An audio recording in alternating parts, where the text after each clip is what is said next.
What are the blurry lines here? Beyond the inner line, Journey of Arunachal Pradesh, 1972, Major Bob Kathing carried out. when Major Bob Kathing was tasked, The fact that the Chinese came and captured Tibet. Chinese come and easily take over Tibet. Scholars had, Very strong presence in Lhasa. beyond the pale of a newly independent country, Put on the scholar's hat, like you say. in a large chunk of territory, Some disputes in the Akshay Chin area 3 gorges dam, makes the problem all the more complicated. firing line, or in this case, the water line. This cannot be ruled out. Challenges that Arunachal Pradesh, Arunachal is now moving and developing at a very fast pace. climate change, global warming, It is peak monsoon in the northeast. Chinese very worried. The patriotism of the Arunachalis is unquestioned. Hello and welcome to the Sandeep Unnithan Show, your weekly dose of defense, geopolitics, and much, much more. Today I have with me on my show a very unusual guest. He's from Arunachal Pradesh. He's a civil servant and an author, Mr. Sonam Chombay. He's just written a book on Arunachal Pradesh. It's called In Between the Blurry Lines. It's about the story of one of India's most unusual frontier states, Arunachal Pradesh. I'm going to be talking to him about Arunachal Pradesh and the journey of this fascinating and beautiful border state. Mr. Chombay, welcome to my show. Thank you, Sandeep, for having me. Thank you so much. Such a pleasure to have you over, Mr. Chombay. I was looking at your book. In fact, that's going to be the subject of a lot of our conversations today. In Between the Blurry Lines. It's not very often that you see someone from Arunachal Pradesh writing about his own state, which is what your book is about. Tell me how this journey began. Well, I've been reading a lot of literature on Arunachal Pradesh, and you've rightly said that much has been written about Arunachal, but they're all perspective from an outsider. Right. And I could feel that there's a noticeable gap as far as literature of Arunachal is concerned, especially documenting the important events, Right. which is to be seen from the perspective of an insider, Right. a local, Right. how he sees these events. And it is in this context that I thought I should work on a book which tells this story from the perspective of an Arunachali. Why In Between the Blurry Lines? What are the blurry lines here? Well, if you go through the books, you will realize that I have picked up 14 defining moments Yes. which had shaped Arunachal Pradesh. And in fact, while shaping Arunachal Pradesh, it has had impact on our country as well. Right. So if you go through the initial chapters, you will see that I talk of one very important line called the inner line, Right. which is a product of the colonial cartographic wizardry, like Yes. they say. And it brings about an inner line based on the regulation of 1873, where Right. the Britishers did not allow outsiders to venture beyond the inner line. Right. And the state of Arunachal Pradesh is beyond the inner line. Right. The other line which I have mentioned in this book, and which is a line of massive discussion in the Yes, strategic of course. circles, Right. is the McMahon line, Right. Of course. which gives the boundary between Tibet and, of course, Arunachal Pradesh.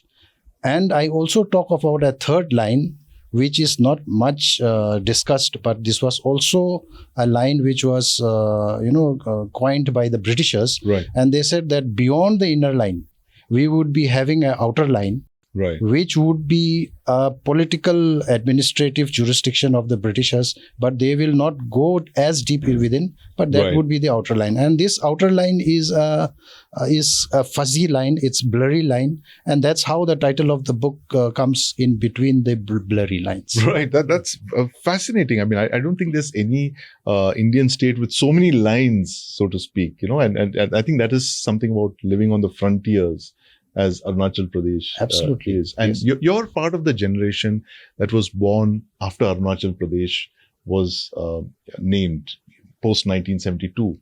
It was called the Northeastern Frontier Agency before that. What's been the journey of Arunachal Pradesh since then? It was a union territory in 72.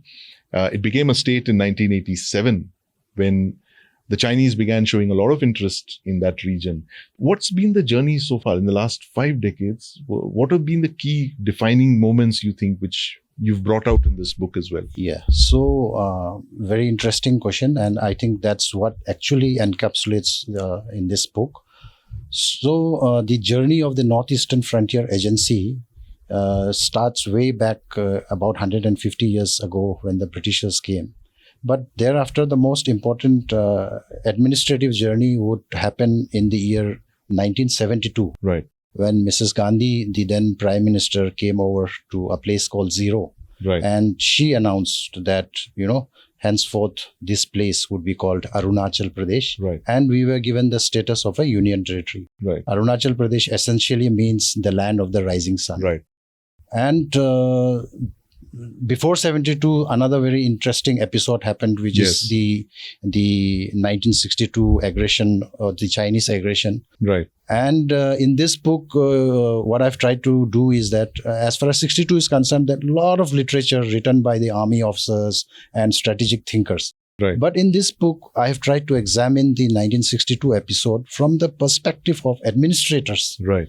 the people who were running the civil administration there, and also from the perspective of the locals who actually faced the brunt of this aggression by the Chinese. Right. And I've tried to see it from that angle, and it'll be a very interesting read to find out that when the Chinese were planning this aggression, Right. apparently the spies which were residing in Kolkata and the other places, they sent a message to the military there that India is, ripe for a communist revolution. And when you come down, you will meet the Mongoloid stock, which are Right. culturally more akin to the Chinese and the Tibetans. Right. And it would be a week's cakewalk before before the Indians could respond, and we would be capturing the territory of Arunachal Pradesh. Right. But they were totally proved wrong.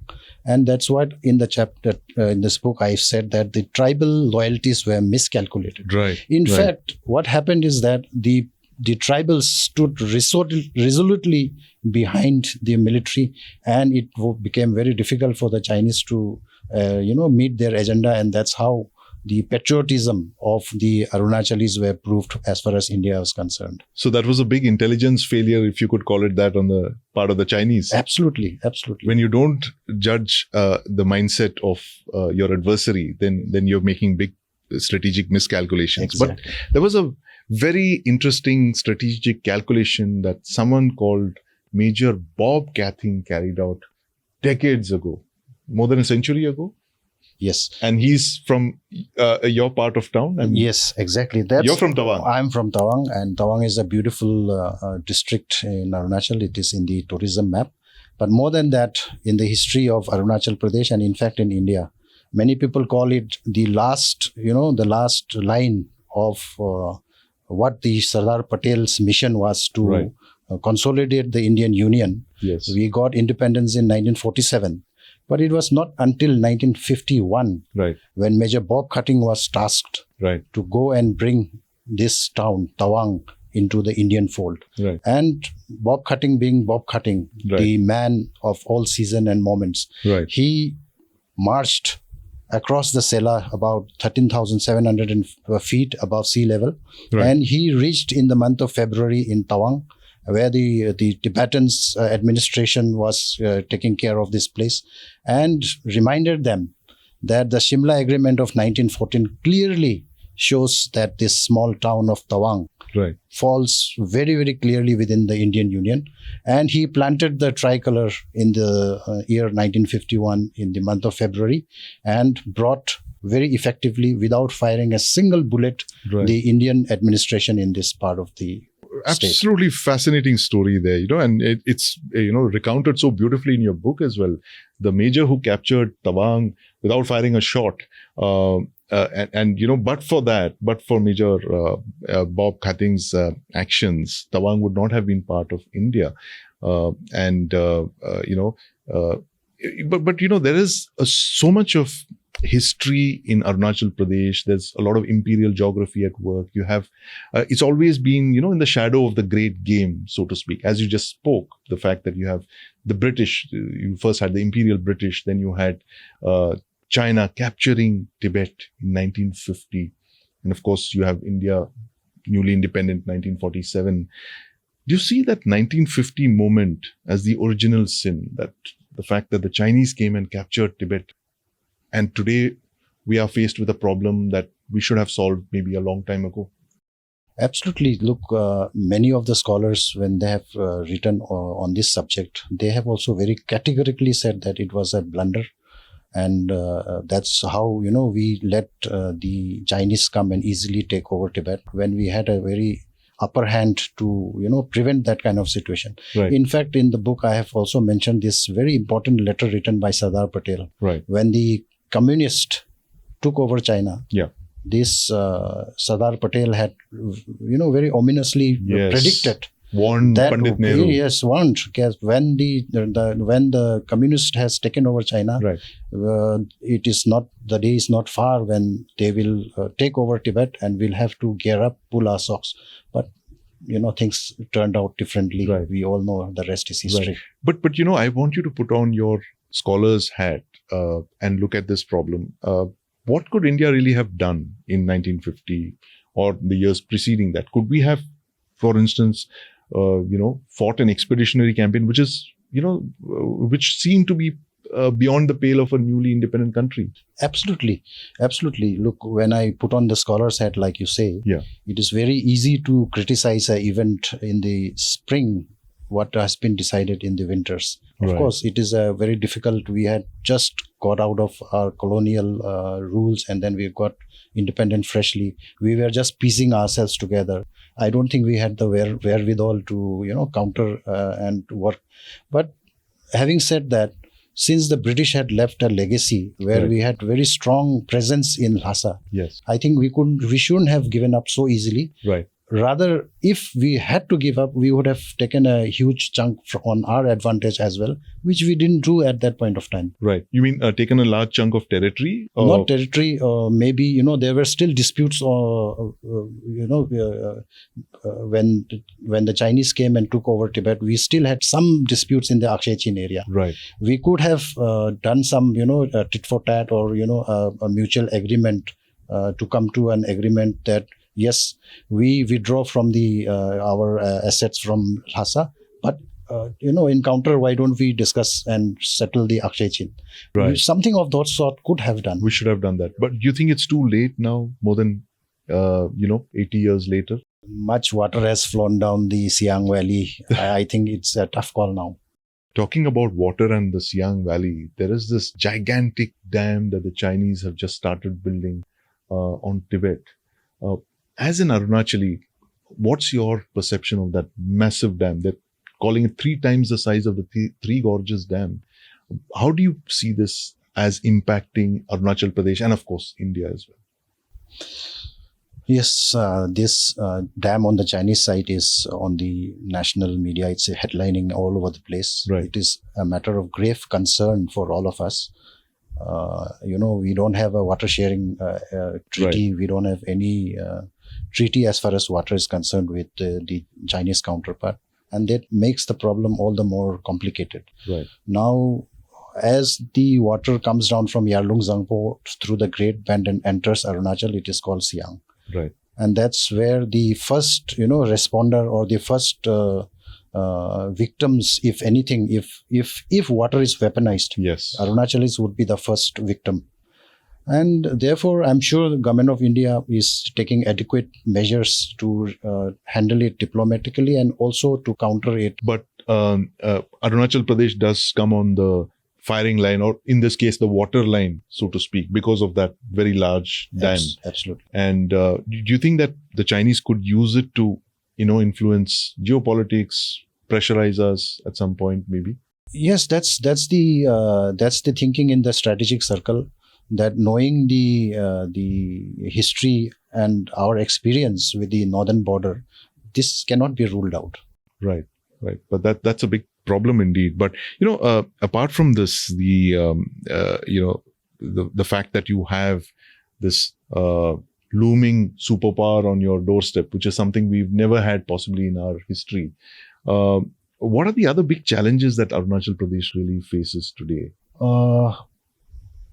Challenges, look, the thing is that the state of Arunachal is now moving and developing at a very fast pace. Right. Like any civilization or any country or any state, when the speed of the development sometimes doesn't match with the speed of how the human, resource development happens, Right. then there's bound to have problems in the form of unemployment, in a form of drug addiction, and also, a lot of damage on the environment. There Right. could be a lot of plastic here and there. So these are the challenges which is organic, which is happening in the state of Arunachal Pradesh, and the government of Arunachal Pradesh is fully aware of this situation, and they are doing all within their capacity to overcome these challenges. Right. So environment issues are another area of concern, you think, because of climate change, global warming, and that. How does Arunachal Pradesh, how is it adversely impacted by all of this? Look, I'm not an expert on environment, but by the way the things are, happening right now, also even today as we speak, it is peak monsoon in the northeast. Right. But we are deficient of rains this year. So I don't know. I'm not an expert, but it could be a matter of climate change. Yeah. Right. And that could have very big impact on Arunachal Pradesh's economy and of course, the people itself. Yes, it would have impact, especially in the agriculture side. If there are deficient rains, obviously the crops fail, and then it has this cascading effect on the economy. Right, right. And there's also this very interesting chapter called Tongues of Harmony that I was reading in your book, chapter 10, The Quest for a Common Voice. And I wanted to ask you, आप हिंदी कैसे बोल लेते हैं? इतनी अच्छी हिंदी कैसे बोल लेते हैं? So that's very interesting. ये जो chapter है, the Tongues of Harmony and the Quest for a Common Voice, this is very unique for Arunachal Pradesh because northeast में अगर if I'm allowed, I can speak in Hindi. But of course, yes. So Arunachal Pradesh का क्या है कि उत्तर पूर्व इलाका में राज्य एक सिर्फ अरुणाचल ही है जो हिंदी में कन्वर्सेशन करते हैं, और इसका वजह भी I have tried to examine in this book. इसमें क्या होता है कि जब 62 हुआ उसमें लॉर्ड ऑफ आर्मी आए थे, तो उनको हम जैसे हमने बताया कि हमारे लोकल्स ने सपोर्ट किया टू फाइट द चाइनीज, तो उसमें they had to converse in Hindi. So our porters learn Hindi, and there after a lot of even before that the institutions like the Ramakrishna Mission, the Vivekananda Kendra Vidyalaya, and the traders, the Marwaris, yes, they would converse in Hindi, and it was but natural for the people of Arunachal to speak in Hindi. But apart from that, there's another interesting reason why Hindi is the common lingua franca, is the Northeastern Frontier Agency is 5 valleys. Right. The Kaming, Siang, Subansiri, Siang, Lohit, and Dibang. So these 5 valleys, divided by very harsh geography, there are no intermingling amongst the tribe. Right. So over ages, they have developed in such a way that they have a very distinct culture, a distinct, dialect, which is different from the other tribes on the other valley. Now we were administratively stitched up together as the Northeast Frontier Agency, and later on as Arunachal Pradesh. Right. It is but natural that we would look for a common voice. Right. And the easiest common voice to look forward, given the circumstances of the Ramakrishna Mission, VKV, the Marwari traders, the Hindi teachers from the North India, UP and Bihar, and therefore Hindi has become the common language. In fact, I have mentioned in my book that some of the legislators, in fact, for your information, the entire session happens in Hindi language. Right. And some of the speeches given by our legislators would put many of the mainstream politicians to shame. Right. Beautiful Hindi they speak. Right. Fascinating. I never knew that. And this is I have many friends from Arunachal Pradesh who are fluent in Hindi, but I never thought that this was actually one of the reasons. And that's, I think, one more gem that I've uncovered thanks to your book. But, as an Arunachali, a proud Arunachali, you have your own language, your customs. Do you see Hindi as being an imposition that dilutes your own ethnic identity, or is it something far bigger than just this? So it's very interesting. Look, like many of the people who visit Arunachal Pradesh, they would mention that even when they go to the remotest of the villages, right, they would be greeted with Jai Hind. Right. It may sound cliched, but it has a lot of meaning. Yes. People are very proud patriotic and they want to be very proudly associated with the Indian, the culture and everything. And therefore, the question of being, doubtful whether Hindi would kill our tradition and culture is far-fetched. Rather, Hindi is consolidating the entire population.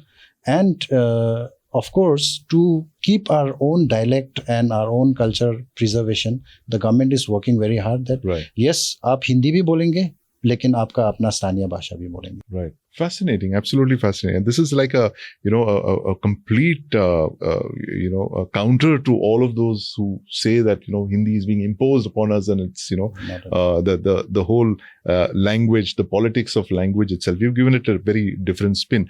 And I think the flip side of what you just told me is something that would make the Chinese very worried. Because if you have a frontier state that is so deeply patriotic and is so Indian, to the extent that you've adopted Hindi as a medium of communication, it will become very difficult for the other side to integrate what they term as southern Tibet into their, mainstream. You're absolutely right. The patriotism of the Arunachalis is unquestioned, and the Chinese, of course, it's a big matter of concern for them.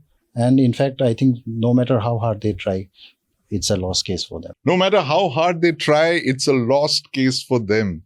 Glum faces in Beijing, I'm sure, listening to you, Sonamji. And I want to thank you for being on my show. Absolutely fascinating conversation with you. And, to hear the story of Arunachal Pradesh, I would advise you all to pick up a copy of In Between the Blurry Lines about Arunachal Pradesh. If you want to know more about this fascinating, beautiful Indian state, you have this book by Sonam Chombay. Thank you very much, Mr. Chombay, for joining me, for your time and for your thoughts. Thank you so much, Sandeep, for having me. I really enjoyed discussing this important state with you. Thank you so much.